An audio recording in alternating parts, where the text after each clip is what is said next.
سے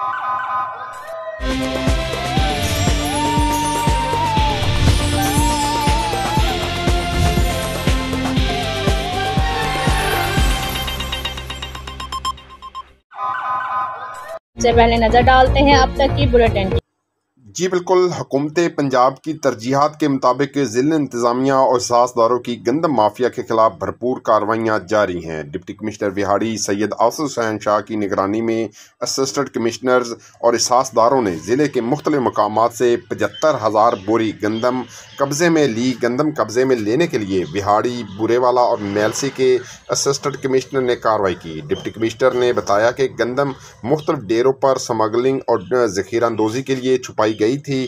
گندم مافیا میں قبضے میں لینے کے لیے کارروائیاں موزہ لال سگو، موزہ لالو جی، پکی کوٹھی، 359 201 CB میں کی گئی۔ ضلع کے خارجی راستوں کی ناکہ بندی کی گئی۔ قبضے میں کی گئی گندم مراکز خرید گندم پر منتقل کی جا رہی ہے۔ در اثنا ضلع میں جاری گندم خریداری مہم کے سلسلے میں ڈپٹی کمشنر نے بنی شیل اور PR مراکز گندم خریداری کا معائنہ کیا اور گندم کی خریداری کے اہداف کا جائزہ لیا۔ انہوں نے گندم خریداری میں سست روی پر محکمہ خوراک کو خریداری تیز کرنے کی ہدایت کی۔ انہوں نے کہا کہ محکمہ مال اور پولیس کے افسران محکمہ خوراک کو گندم خریداری اہداف کی تکمیل کے لیے محکمہ خوراک کی بھرپور معاونت کر رہے ہیں۔ انہوں نے واضح کیا کہ گندم خریداری قومی فریضہ ہے۔ نمبرداران بھی اس مہم میں اپنی ذمہ داری پوری کر رہے ہیں، جبکہ پولیس بھی ناکہ بندی کے ذریعے گندم کی سمگلنگ اور دیگر اضلاع کو منتقلی روک رہی ہے۔